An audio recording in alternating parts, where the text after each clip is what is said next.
This is the Rat Camp Podcast. I'm Tim Harden. In this episode, we're heading north to Arctic North Guides in Alaska to talk about hunting for moose, caribou, bear, and more with Phil Byrd of Arctic North Guides. Let's chat with Phil.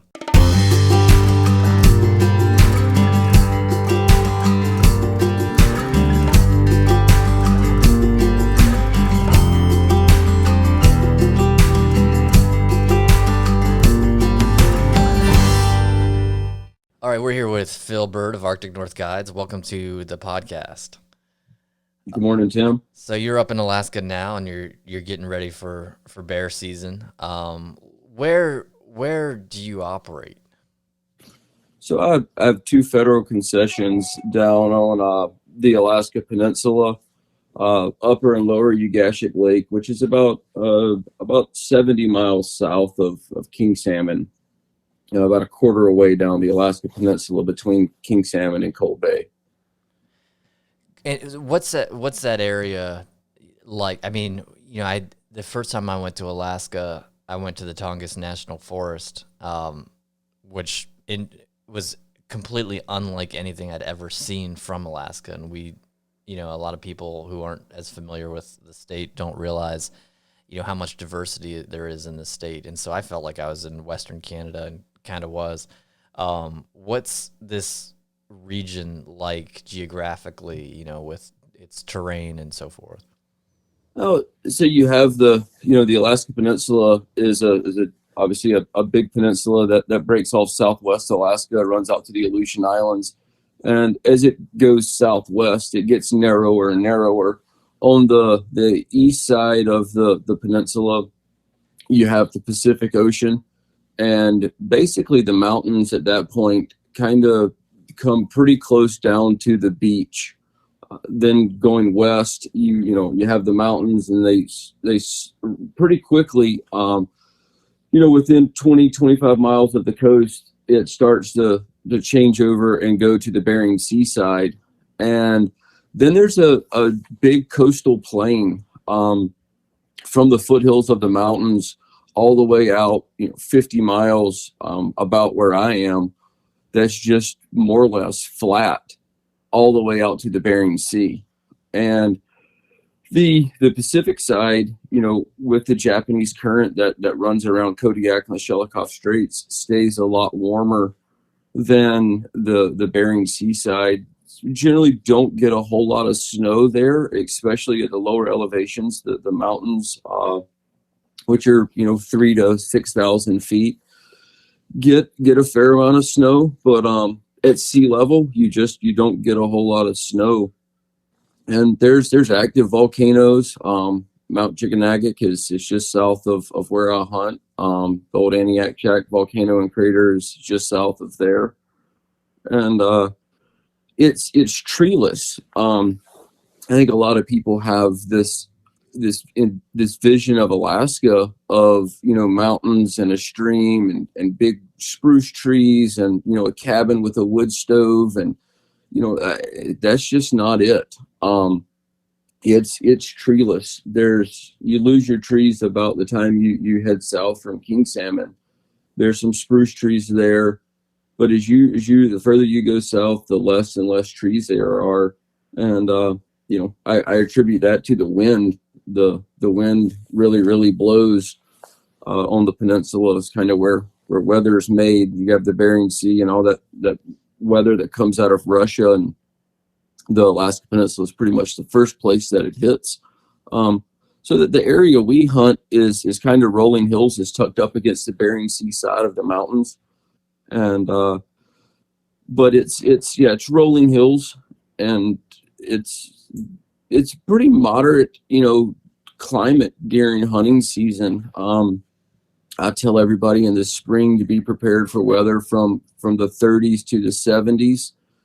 And in the fall, rarely we'll get some weather into the 20s, but, mostly it's in the 30s, 40s, and 50s. So it's pretty moderate weather for hunting. And you just mentioned the seasons. When I know they probably fluctuate a little bit, but when generally are your spring and fall seasons? So the bear season, the state of Alaska in the late 70s, early 80s decided to instead of putting the peninsula on a draw system like they did Kodiak Island, and to manage it for trophy quality bears, what they decided to do was have alternating seasons. So the state of Alaska allows us to hunt May of even numbered years and then October of odd numbered years. So the season in May is May 10 through 25, and then in October it is October 7th through 21. Well, with respect to what you're hunting, what species are you all hunting up there at Arctic North Guides? You know, we're the only thing that's open on the Alaska Peninsula is moose and brown bear.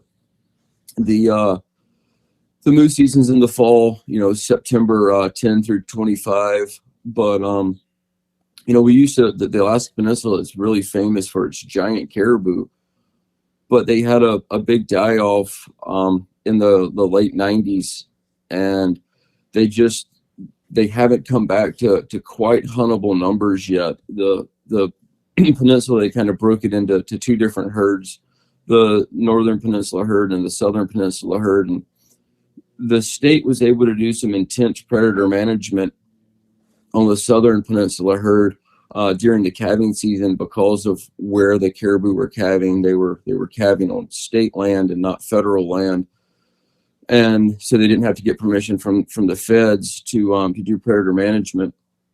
And it was actually less than 1% calf survival rate down there before they did predator management. And the 2 years after they were doing that, they got up to 74% calf survival rate. Wow. Which is really amazing. And that herd has actually come back pretty well. They were never giant herds of caribou like a lot of people have envisioned of Canada, you know, when they see the migration of caribou and it's just, you know, thousands and thousands and thousands of animals. You know, the southern peninsula herd was probably around 12 or 13,000 animals, and the northern peninsula herd was probably around, you know, 15,000 animals.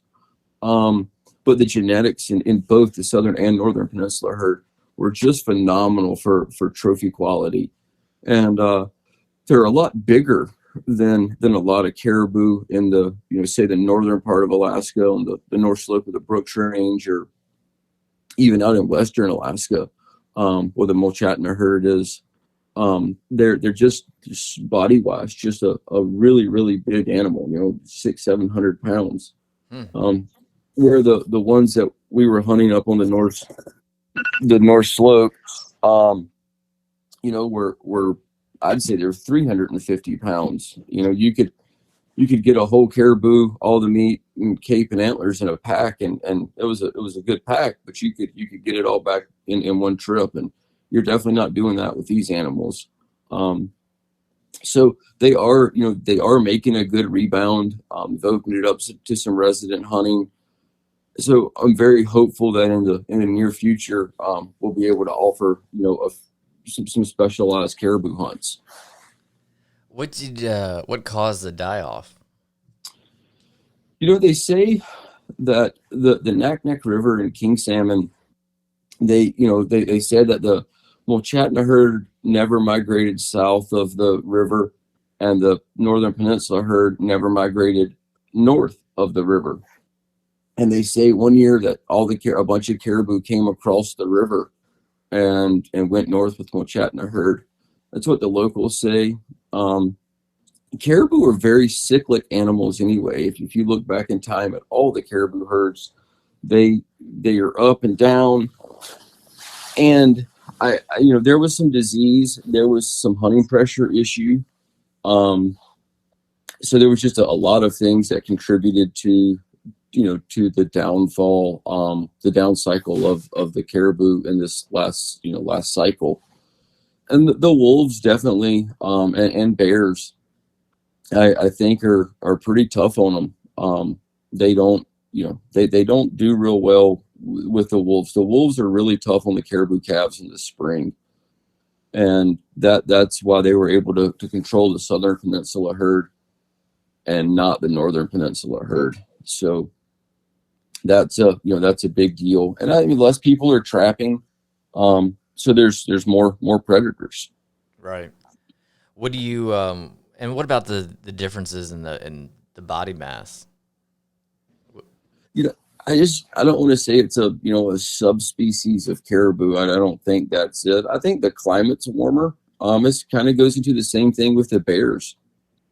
Those bears, a giant bear on the north slope of the Brooks Range was 500 pounds. I mean, that was a giant bear. That bear would square, around 8 feet and have a 24-inch skull. And that bear's 20 plus years old. We're on the peninsula, a giant bear's, weighing 1,000 pounds and or bigger, and having a hide that squares 10 feet and a 28-inch skull for a bear that's the same age. And there's longer periods of better weather. The climate's more moderate, so I think they have they're not in survival mode the whole time. Those bears on the Brooks Range are scratching a living out for berries and roots, and trying to kill a few animals here and there, where you say the bears on the peninsula, they have all the fish they can eat. Bristol Bay has a giant run of salmon, so that I attribute that to the same thing with the caribou. There's better weather, so they have a longer, easier life than the caribou to up north. Yeah, it makes sense. And while we're talking about bears, let's talk about the bears that you all hunt. Yeah, so they're considered brown bears, and the difference, I guess, in brown bears and grizzly bears, it depends on who you ask. If you ask Boone and Crockett, they did it by latitude, and said everything above the 62nd parallel would be considered a grizzly bear. And then Safari Club SCI did it by game management unit, which is kind of interesting because, like you use game management 17 and 19, for example, and a bear literally walks over a ridge and he's a grizzly bear, or walks the opposite way and he's a brown bear. But these are what, the Alaska Peninsula, Kodiak Island, Southeast Alaska are really what people are considering, true brown bears, and versus the grizzly. And there's a lot of confusion that people think grizzly bears are the biggest, but the brown bears are definitely bigger bears. And that it goes back into what I was talking about a few minutes ago with the moderate climate, the longer season that the bears are out of hibernation, and what they have for a food source. The fish are just phenomenal. And with Kodiak, Southeast, the Alaska Peninsula, they're protein rich environment, and those bears, like in my area, the bears from where they're getting their last fish to where they're going to den is just a very, very short distance. I mean, a couple miles. So those bears are just, and the way that Fish and Game has kind of controlled the fishing, the commercial fishing, the escapements in the rivers, which go into the lakes and feed the small creeks where the bears are fishing, have been very consistent over the last 25, 30 years. So it's not like the old days when it was no controlling, and a river you get too many fish one year, and then 4 years later on their cycle, when the fish would return, they would have a poor return, so there wouldn't be very many fish there. So those bears would have to travel 50, 60, 70, 80 miles into unfamiliar territory to find food. And everything is pretty consistent this day and time with the fish. Basically the sockeye salmon is their predominant food source as far as fish goes. And then we get a late run of silvers that it kind of tides them over until hibernation.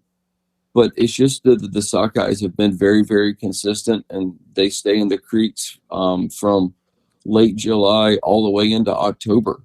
So those bears just have an unbelievable amount of time to eat an unbelievable amount of fish, which, causes them to be able to grow. And genetically over time, that's just what happened. The bears have gotten bigger, the skulls have gotten larger, and yeah, I mean, it's a pretty interesting thing to think about, that salmon are the lifeblood of the Alaska Peninsula, from the grass to the bears and everything in between.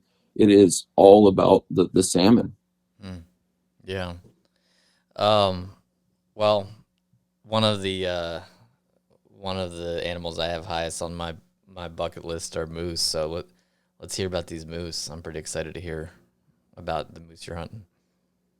Yeah, the Alaska Peninsula is some of the largest moose in that have been recorded have come off the Alaska Peninsula and the surrounding area. It's varies kind of with the northern, a little bit further north in the southern peninsula. The one thing is kind of interesting about the area around where I hunt is a lot of the moose have this genetic trait of having crab claw brow tines. Two brow tines on each side, but they'll have big long wide paddles and big long points. But it is interesting to see the crab claw genetics. Um, Moose hunting is one of my favorite things until the moose dies. Um, then the work and fun begins. But moose come to calls very, very well. They're, I tell people that a lot of people think they're like a turkey, where you start calling and they're just going to run to you. But that's not the case. Sometimes it'll take 2 or 3 days for a moose to respond to a call. If he doesn't have cows with him, a bull's going to come and investigate what all that noise is about. And when the weather conditions are right, and with their big antlers and the way they're shaped, it's like cupping your ears. You can just hear so much better, and their ears are obviously gigantic, and then their antlers are just funneling all that sound right to their ears. So they're on a calm day. I'm convinced those moose can hear a cow call for 4 or 5 miles, Wow. and they're coming. I mean, I remember seeing this moose on a hillside. You know, I'm guessing 4 miles away, and 3 days later we killed him on the airstrip. Um, he just at camp. He just came right to where, woke up one morning and he was there. We've started doing a sequence of moose calling at night. We'll hunt till dark or right about dark, go in and make dinner and eat, and then after dinner, before I go to bed, I always come out and do a 10 or 15 minute series of calling. And we get up early in the morning. Don't eat breakfast or anything right off the get-go. Or you just get up, and as soon as daylight gets up, you get out of the tent, try to get up on the glassing knob real quick and start glassing. And a lot of times those moose will move in at night and be really close to camp the following morning. And you can, it's proven to be very, very, very good for us to do that. And I like to call throughout the day, all day. Every couple hours, I like to call. But I've found that calling at night has been a very productive method for us, and kind of got all the guides doing it now. And it really seems to work. Maybe it's just our imagination, but it's, we've woken up a lot of mornings, and the moose has been, right near camp. So it seems to work. And that's the thing with moose. You obviously, there's a lot of really, really good, delicious, meat that we like to get out first. Well, we have to get out first, but we like to do that anyway and take really good care of it. So you can't shoot these animals but so far away. A moose quarter is 150, 160 pounds. If we figure a moose is 8 packs, it's 8 trips. So you just can't go anywhere and shoot a moose. So a lot of times you'll see them, a couple miles away. And if you're patient and start calling, a lot of times, those moose will close the distance and get right in on you and save you a whole lot of work. Yeah, I bet you and your guides are practicing your calling to make sure you're dialed so you can bring those moose closer to camp, huh? Yeah, for sure, for sure. And then the guides always know where you can land an airplane to do a pickup, whether it's Oh, the wheel right. plane or the float plane. We kind of have a there's one spot that we hunt that they'll kill a moose in about the same spot every year, and there's a little bitty lake that I can just land on with the float plane, and I can drop them off a porta boat, and then they take the porta boat, and there's a creek nearby, and they can drag the porta boat, a couple hundred yards, and then drag it up the creek to the moose, and then put the moose in the porta boat and float it down the creek to this big lake where I can load the whole moose up and take off. So you get creative of how to get these things out of there, and the guides get really good at knowing where I can get an airplane in and out of, to get a moose. And that made me think of something else. Is I was working for an old time guide years ago, and he made a pretty profound quote to me that it took a while for it to sink in. But he told me, he says, Phil, you'll never kill two moose in the same spot by accident. For a guide, that's a pretty deep statement. Hmm. Um, and you think about it, and I think it works with any game animal, from white-tailed deer to brown bears. There's a reason that animal was there. Yes, you can happenstance, you can kill an animal, or find an animal somewhere that he shouldn't be. But if you do it twice, there's a reason that it happens like that. And it's held true. We pretty much hunt the same camps every year. Occasionally I'll pioneer a new camp somewhere, or a new strip, or something for hunting. But generally speaking, those moose are a creature of habit, and there's a reason that they're doing what they're doing, and that's where the you don't kill two moose out of one spot by accident. And it's held true for my whole guide career. Um, so and I think people can take that and put that into elk and mule deer, whitetails, anything they're hunting. There's a reason that animal is there. Obviously, the rut causes animals to do stupid things, but generally speaking, I really feel like you can apply that to any animals. We do it with bears, up here in Alaska. We do it with the moose. So I think that's something that people could use that for anything. Yeah, that's great. I mean, that already has me thinking back on old trips and places I've hunted and so forth. And yeah, that's some wisdom there. That's good.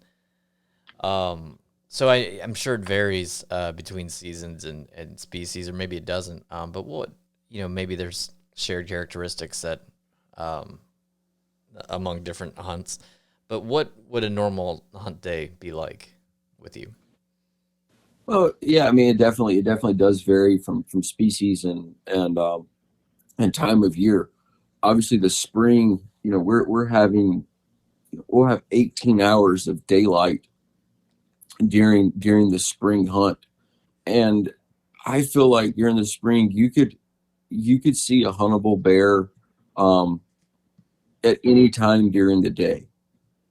It's just really hard to hunt 18 hours a day for days on end.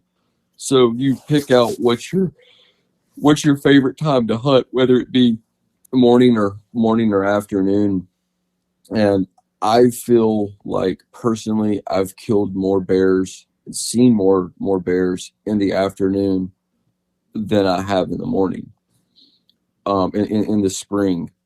But every guide's different. And the fall, you're more likely to see a big bear in the early morning or early or late afternoon. A lot of times these bears aren't out during the middle of the day. Um, and I find in the spring, I find kind of a witching hour is 3 o'clock, um, in the afternoon. And I really start paying a lot of attention at 3. It seems to be the time those bears are starting to move around after their afternoon, late morning nap. Um, so that I pay a lot of attention during that time. But yeah, we're generally getting up early morning and glassing. We try to put our camps as close to our observation point as possible. So you have a short hike, and you're hunting with your eyes and not your feet, which is very difficult for a lot of people. They're used to moving around, and honestly, some of the best people for that are the people that whitetail deer hunt in the Midwest. Those guys will go get in a stand and stay in there for 12 or 13 hours a day, and that's kind of what it takes to hunt bears. A lot of the people that come from out west, they're used to walking, and that is just not good. You don't want to spread your scent around, and it's not sheep hunting difficult, but it could be difficult terrain to get around in. So you don't want to wear yourself out, and just walking around hunting with your eyes is better. But yeah, we get up in the mornings and hunt all day. Sometimes, if it's nice, we'll get a little nap in during the middle of the day, and hunt until the evening. And they're all tent camps. It's pretty neat. Every hunter has his own tent. We use these tents that were designed here in Alaska called bomb shelters, and they're 4-season all weather tents. I mean, one of them actually is called a hurricane hut. Because the wind blows a lot, and these tents will hold up to the wind and the rain. And you got cots and sleeping pads and good food and steaks and chicken and pork chops, and we stay off the freeze dried food as much as humanly possible. And what would a day of moose hunting be like? Yeah, moose hunting is you're up super early before daylight and trying to sneak out to your observation point from where we had called the night before. I like to get up super early, maybe have a quick breakfast, oatmeal or something real quick, get up to the observation point, start glassing, and see if anything, especially if you had seen a moose the day before that was a ways off, and you were calling, you really want to be really quiet and just creep up to your glassing knob and really start to pay attention and try to find that moose. Maybe start calling a little bit. And if you haven't seen the moose, or you see him off in the distance, we just start calling again and mixing, cow calls with bull grunts and raking. I like to get a moose scapula and just rake the trees, and that makes that bull think that there's another bull in his territory, and he doesn't really like that. So that's another good calling aspect. We just raking, and then we call throughout the day. If it's you can get some of those falls are really nice. You have Indian summers, and if it gets warm, a lot of times we'll go back to the tent and cook a big lunch and a big late lunch, and maybe take a little siesta, and then get back up and do the same thing and hunt till dark. Have a light dinner and go to bed and kind of rinse and repeat. And that's a typical day. And the guides, you can see so far away. So the guides will make a plan. Sometimes they'll see a moose that's, miles away. And they know they've hunted. I've got all returning guides. So they know, and they all go to the same camp every year. So they know all the little parts about it. And okay, there is a lake over there, or there is a creek. Phil can bring me the boat, or Phil can land in that lake. So let's go over there and kill that moose.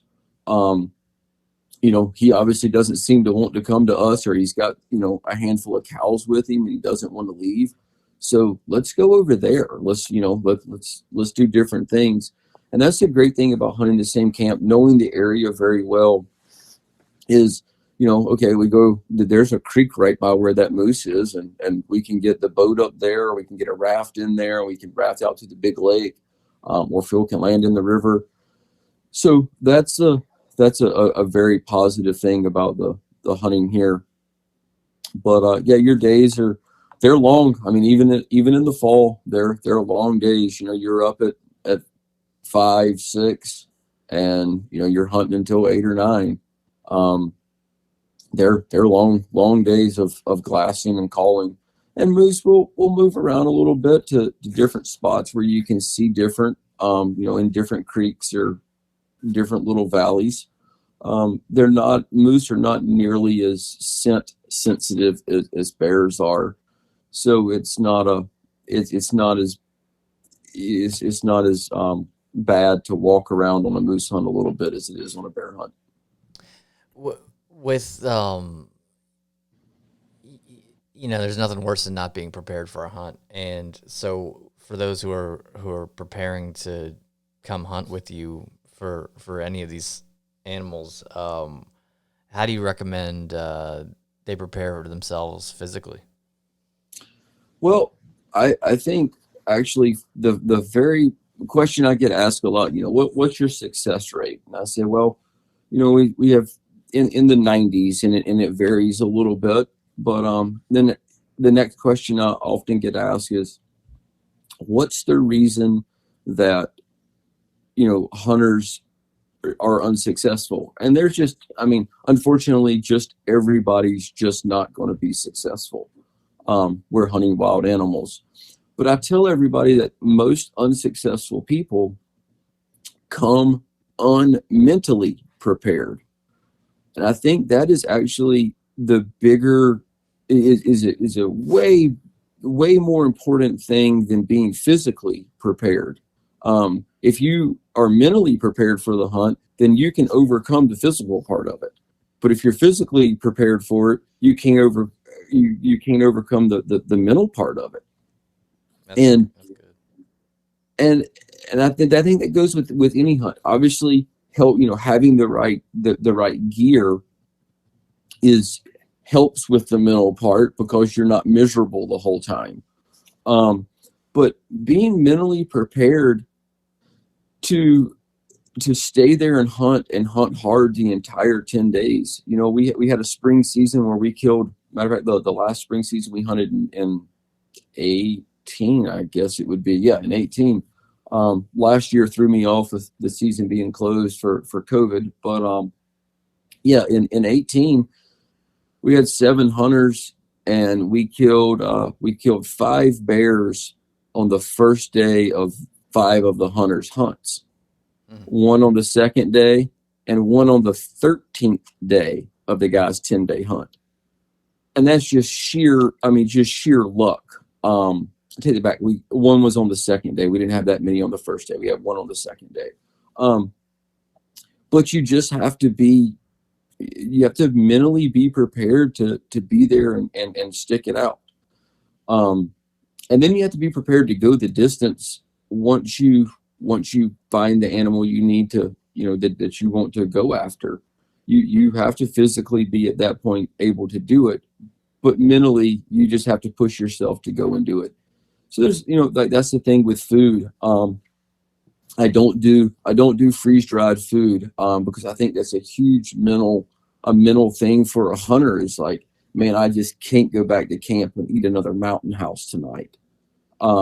If you're eating bacon and eggs and sausage and, you know, potatoes, hash browns and stuff in the morning, and having, you know, spaghetti and chicken and steaks and pork chop and hamburger steak and gravy, you know, we'll prepackage and vacuum seal a bunch of food and send it out.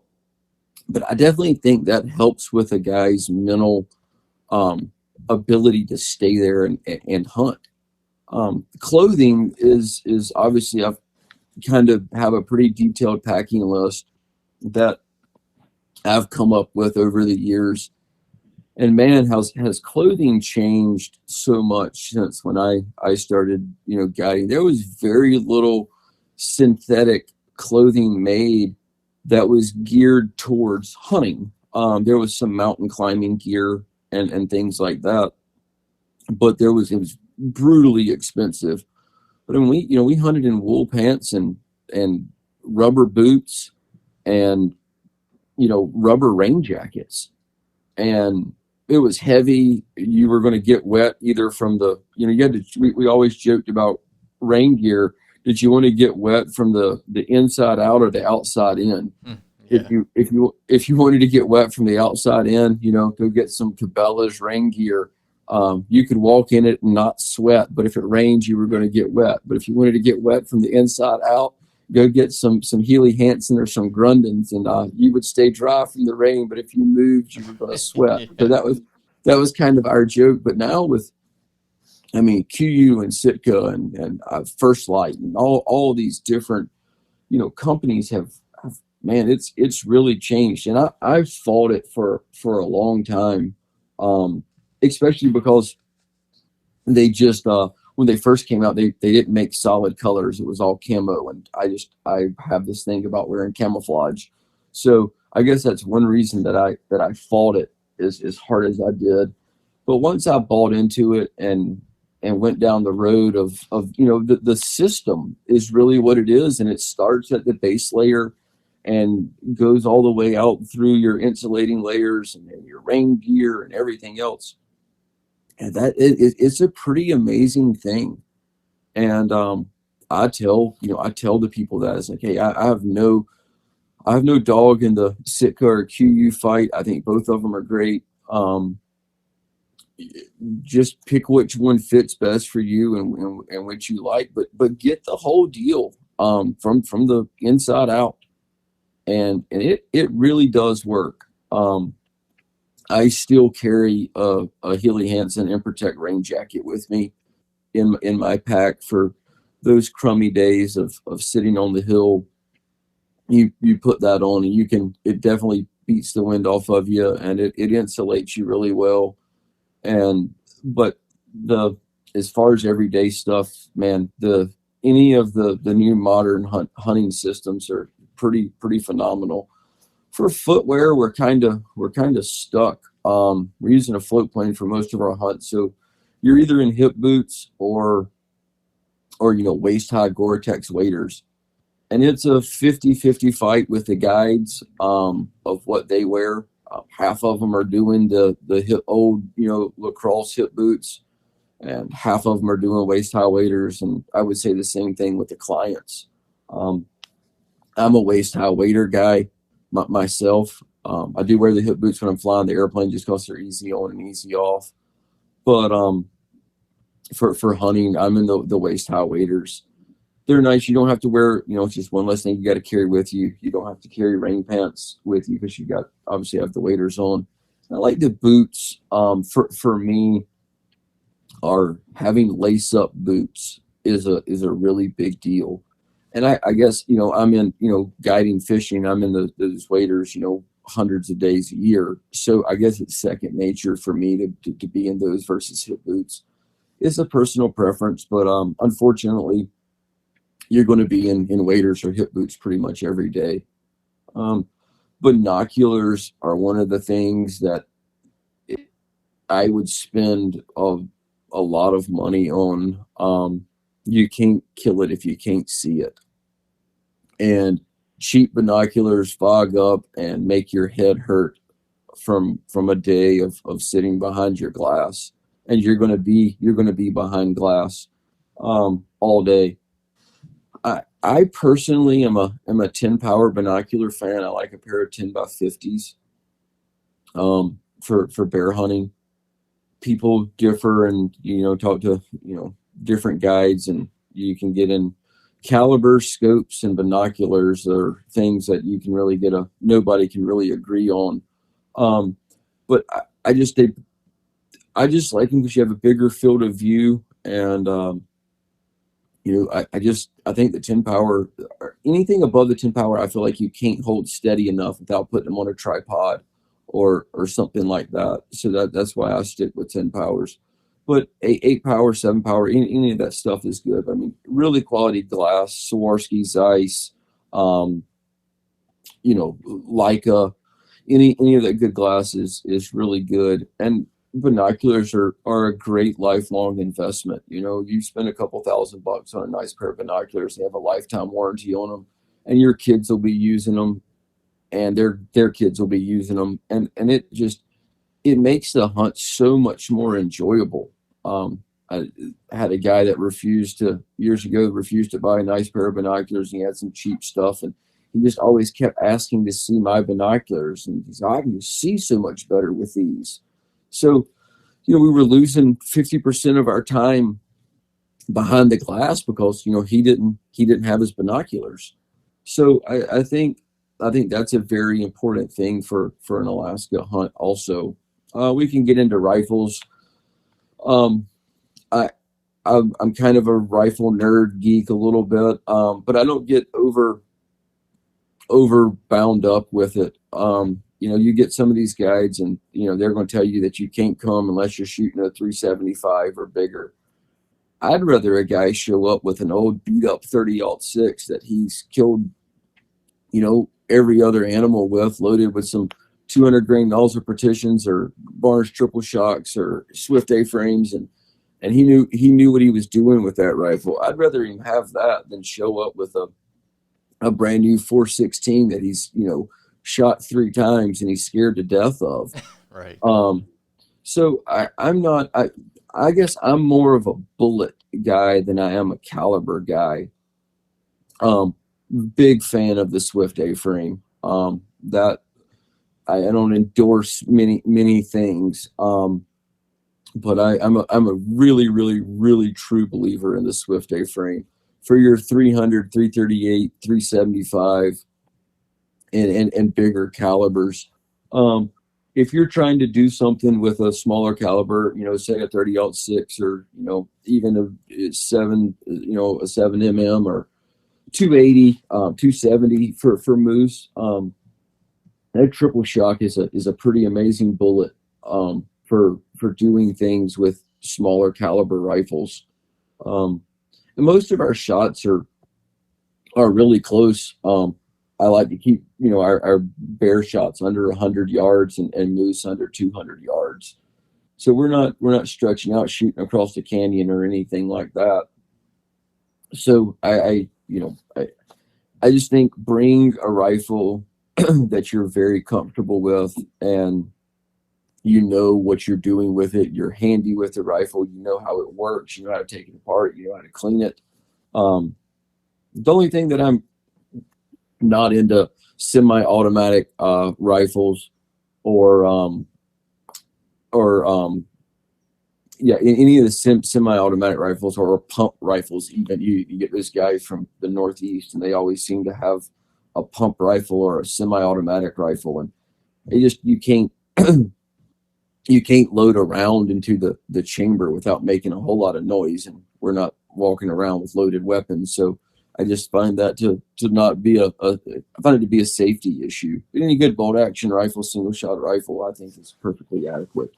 We do a little bit of bow hunting. I am not a bow hunter. I've never hunted anything with a bow. So I can't really tell you a whole lot about that. I've got a couple of my guides that are huge bow hunters. So I pass all my questions off to those guys for anybody that wants to bow hunt. But yeah, we do have the number 3 or 4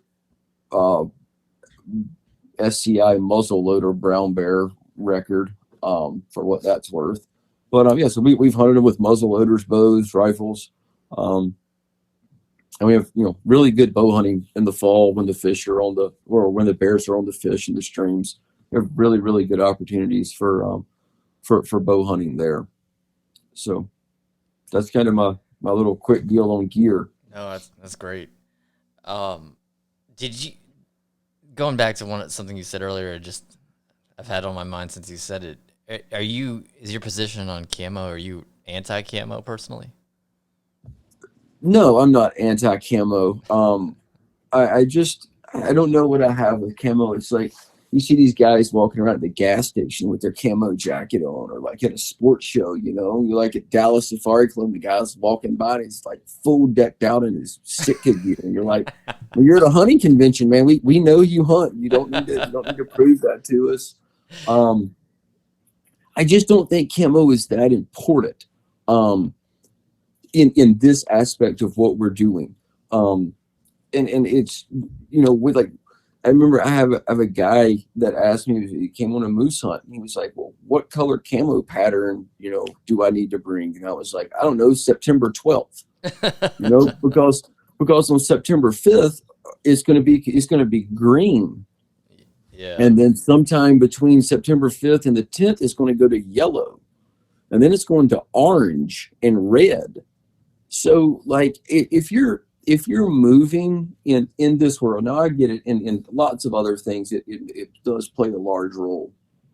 But in what we're doing, if you're moving, it doesn't make a difference. So we just always joke that that's how we separate the guides from the hunters, is we know which one's wearing camouflage. Mm. But no, I'm not anti camo. I like to, you know, I like to go to wear the same gear fishing. I like to be able to wear, a casual day in Alaska, you can wear a Sitka jacket, or a QU jacket. You can go out to eat. That's dress up clothes up here. Um, I don't know. I just don't like to wear camo. I don't get to guide as much as I used to with running the business and flying. So it's not as important thing to me. But that's my stance on camo. No, I'm not anti camo at all. It definitely has its place, but it's just not that important up here. Yeah, that makes sense. And it's funny. I go to a lot of the fly fishing conventions, and everyone's always wearing the same thing. And I once walked into a booth of a rod company, and there's two employees there looking at each other, embarrassed because they're wearing the same. I think they're wearing the same hat too, but it was at least the same shirt and pants. And they had to stand next to each other all day in the same outfit. And one of them was like, "What are the chances we're wearing the same thing?" And I was like, "Pretty high, because you guys have to Yeah. wear fishing gear everywhere you go." I don't understand. So I can understand what you're saying about the camo at the gas station and everything else. That makes I sense. had a I had a guide that worked for me for years, and he wore a blue Peter Pan seafood jacket. And he had, when he first started working for me, he had a red Camp Trails pack and Oh a man. blue and like a, it wasn't even like a navy blue. It was like a I don't know. It's almost like a light blue jacket that got dirty and it got darker over time. But he wore that guiding, and he killed as much, if not more, than any other guide that worked for me.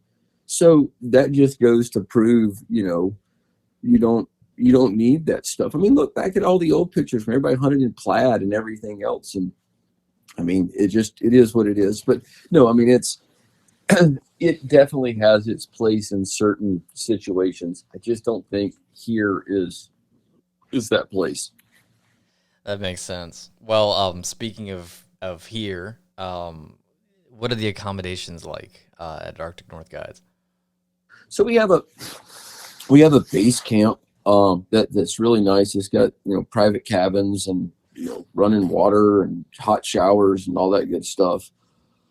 But we do have one cabin at Wolf Lake that we hunt out of, and it's nice. It's kind of sectioned off and has little bedrooms in it and a kitchen and dining area. Really used to be a base camp for really famous outfitter Andy Runyon.